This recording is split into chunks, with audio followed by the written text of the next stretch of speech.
Nice to see everyone today. Okay, can you see me over these beautiful helmets? I think so. Okay. Well, first of all, thanks for being here. Thanks for your great coverage throughout the season. I've said it before, but proud of the teams that are here today, but most importantly, how things played out this year. I said it in July that we'd be the deepest conference in America. We'd have incredible parity, and I think it's played out that way. If you think about coming into the last weekend of the season, 9 schools in contention, and then ending up with a 4-team tiebreaker, I think that's about balance and parity. So excited about what we're building here, obviously. Excited about Iowa State and ASU today. You look at ASU, they were picked 16th before, well, preseason polls, and now they're in the conference championship. Spent some time with Coach Dillingham this morning. He's a real passion guy, and I told him never lose that. I'm a passion person, as all of you know, and so we have a lot in common when it comes to that. Spoke to Coach Campbell this morning as well. That's a gritty team over there. And they got off to a great start, had a couple of weeks where they were facing some injuries and things didn't go their way, but ultimately very resilient, and they find themselves here too. 2 ranked teams, really proud about that. And I don't want to get into too much about how we're positioned versus other conferences. I did a lot of that on Wednesday. But I will say, where I sit, there should be no comparison between us and any G5 conference champion. Strength of schedule matters. We played 9 conference games. We mandate a 10th. The data points. I don't want to get into too much of that today, but I'll double down on that for sure. Hopefully, the selection committee will do what they need to do. I have a lot of trust and faith in them. They've heard my point of view. It's been pretty public. They have to go to work, figure it out, and we'll see where we land. But I feel good about where we are and feel good about being in the CFP. And, hopefully we'll end up in the right spot, get that bye, and then go from there. I'll take some questions now.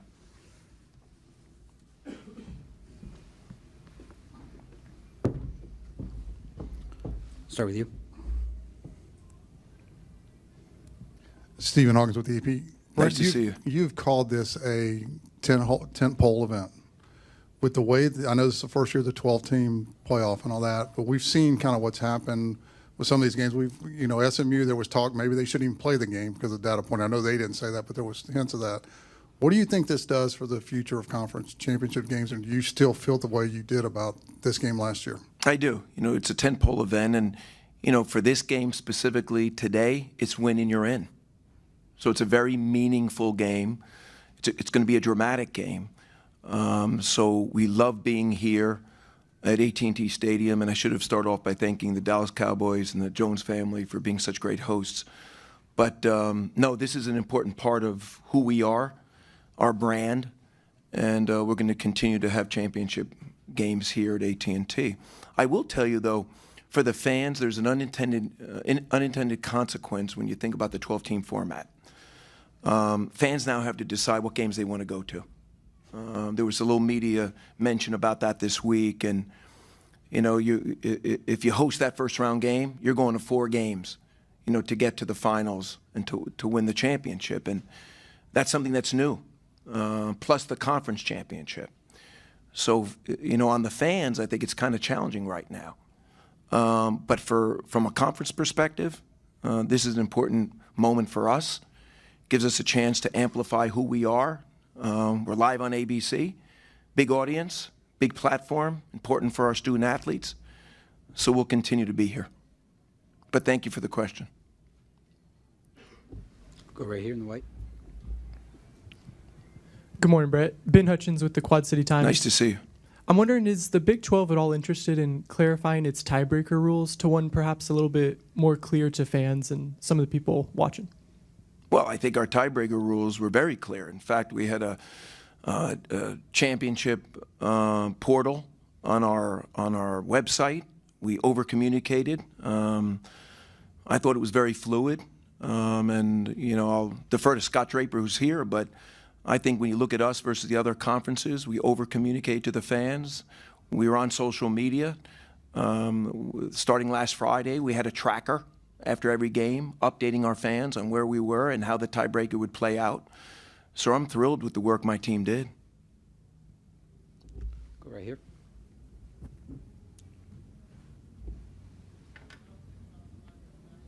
I'd say the pink lanyard, but everyone's wearing one. Chris, will you raise your hand so she knows where we're going? To the right. There we go. Hi, Brett. Doug Haller with The Athletic. How are Nice you? to see you. You mentioned Kenny's passion, and you being a passionate guy yourself. Was there a moment this season that you saw from him or heard about? It's like, okay, I can relate to this guy. You know, I can see the passion in him. So Kenny and I have a little history. You know, I got to know Kenny last year, even before, you know, they officially, you know, ASU became part of the conference. One of my dearest friends, George Pine, his son played for Coach. So I got to know him through that dynamic. And, you know, again, young guy, really all about passion and energy, you know, galvanizes his team. He's given that team a bit of an identity. And it's very relatable for me. You know, I told him this morning we're cut from the same cloth. So glad he's in our conference, and I think he's going to do really well here. Go right there. Greg Moore, Arizona Republic. Nice to see you, Greg. Yeah, thanks. Same to you. And forgive me if you addressed this Wednesday and didn't want to go back to it today, but I get to thinking about the schedules. You guys play an extra game as compared to a lot of the other conferences. Is there room to change that? If there's no reward for the extra game, why keep doing it? Have those conversations come your way? Well, we play 9 conference games, as you know, but we also mandate a 10th against a P4 opponent. And that's why I constantly speak to strength of schedule. As it relates to 9 conference games or 8, we'll have that conversation with our ADs next week, but I will tell you there's a lot that goes into that. And there's a lot of parties that are involved in how that will play out. We like the 9-game conference schedule, but we'll discuss it, and rightfully so. So, I mean, I think after every season, we get together with the ADs, we do an after-action review, what worked, what didn't, how we can get better, and we'll do that and go through that exercise next week when we're in Vegas together. Thank you for your question. Chris Williams with Cyclone Fanatic. Hey, Chris, nice to see you. Good to see you. It almost feels like you talked about the parity and the balance. It almost feels like they're penalizing you for that. How do you? Just curious your thoughts on that going forward. Is maybe how does the Big 12 change that narrative? Because it feels like this league will probably always have that balance. Well, I hope not. I mean, I think when you're building something, and we're building something pretty special here, it starts with parity and balance, and then over time, certain schools will ascend to the top. And I've said that publicly before, and I think that's going to happen here. We're 16 strong. Obviously, we've integrated a lot of new schools, 8 in fact, over the last 2 years. And I think within time, you're going to find that certain schools will distance themselves from other. And I think that's the evolution that we're going to go through. So parity and depth right now is what I'm selling, candidly. But moving forward, I think it might be a little different. But thank you for your question. We'll go Chris. Chris Vanini with The Athletic. Hey, Chris, how are you? Good. Travis Hunter is not here, but he is a finalist for the Heisman Trophy. The Big 12 tweeted some highlights of him last night. Do you feel he should win the Heisman? Not even a question. And I'll be there in New York next Saturday. I mean, Travis is a generational player. I mean, we've all seen what he's done playing on both sides of the ball this year. And I've seen him play quite a bit over the last year, and I just don't even think there's any competition for the Heisman. And I look forward to seeing him next week and shaking his hand and giving him a hug when he gets it. Any additional questions? We've got one in the back.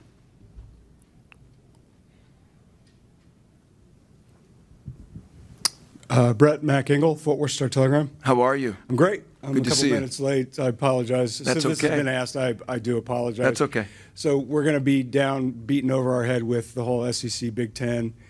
How does any league not name the SEC Big Ten beat that rap? and this idea that any school not affiliated with those conferences is somehow substandard? Well, I think, well, first of all, I should have trademarked it. I've said it so many times, don't look at logos, look at resumes. And I firmly believe that.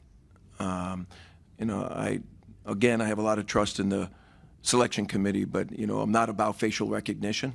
That shouldn't play a role in any decision making.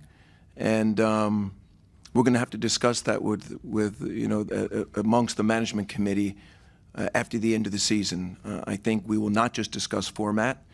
We will discuss the selection committee, how they base their opinions and their rankings, what data is being used, what are the core metrics. I've said that before. And if I have to lead that conversation, I will. All I want to sign up for here is fairness. And I've said that also publicly. So I look forward to having really thoughtful conversations with my commissioner colleagues on what the CFP looks like moving forward. And I will speak to the format for a moment. I was a big fan of the 12-team format. They started that discussion when I arrived here as the commissioner. I think it's unfolded in every way we had hoped. Ratings are up, fan engagement is up, and the month of November has been pretty magical when you think about all the possibilities and scenarios.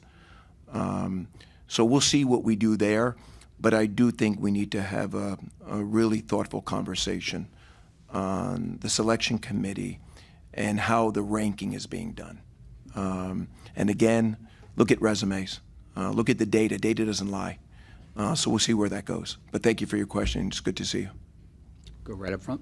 Good morning, Commissioner. Alec Bussey, 24/7 Sports. How are you doing today? Good. How are you? I'm great. There's been obviously various groups or committees that have tried to meet with the 4 or 5 major power conferences to do different things to bring the sport maybe back to its previous setup. I know you and the ACC have met with those groups, but the Big Ten and SEC don't seem to have as much interest. How do you get those conferences to maybe listen to those approaches? Are you talking about the Super League concept? Where I guess the 4 conferences would come together with like the College Sports Tomorrow approach. So I've been on the record, and I'm going to say what I've said before. College football is very healthy right now. Saturdays are almost bigger than Sundays. Look at the media attention that's out there. It's a big business, and it's very visible, and it's only getting bigger. I'm not a firm believer in third-party intervention. I think when and if the model has to change, we as an industry, led by the Power 4 commissioners and our media partners, need to come together and figure out what's that next model look like. There was a meeting this week, obviously.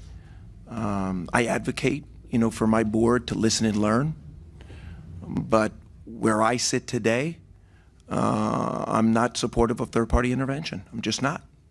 And I haven't seen anything that they've come up with that we can't do ourselves. So appreciate the interest in what we're doing, because there's a lot of it. But I think we can take care of it ourselves. But thank you for your question. Go Shahan with CBS. Shahan Jaj with CBS Sports. How you doing, Commissioner? Good to see you. Good to see you, too. You look at the 2 teams that are in this game, obviously a team that was picked last place in the conference, a team that hasn't won a conference championship since 1912. When you look at the teams and the competitiveness and specifically who was competing in this league, how do you think it helps the league or changes the league long term that you have teams that are able to really from top to bottom kind of jump up? Well, I think it played out exactly the way we had hoped. Again, I said early on that parity and balance would be, how we define this conference this year. But that's not always going to be the case. And I do expect that over time, certain schools will ascend to the top. But I think it starts with parity and balance. And I love the fact that top to bottom, every weekend, the unexpected can happen. And that's what played out this year.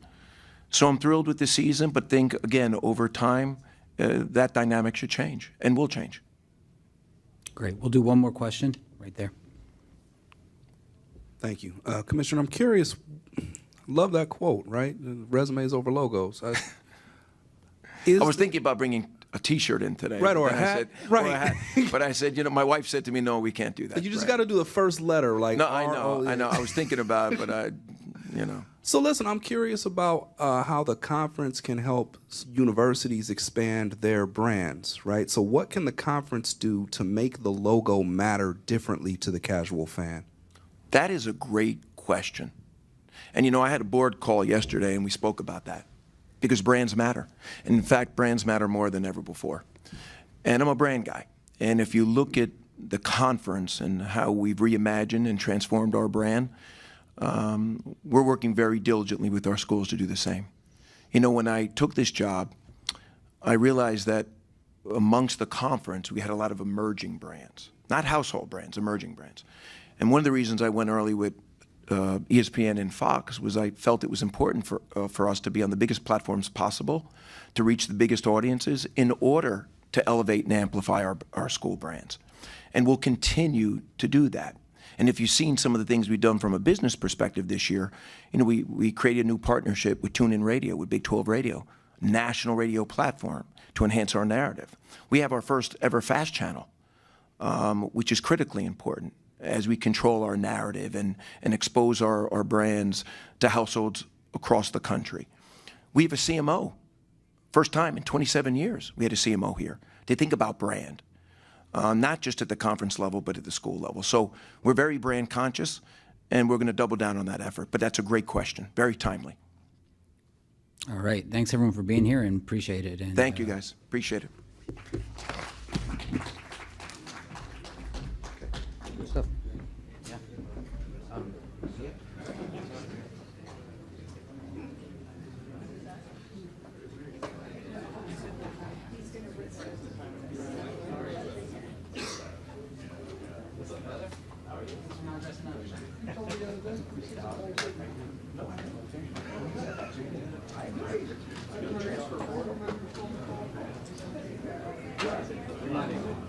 I know. What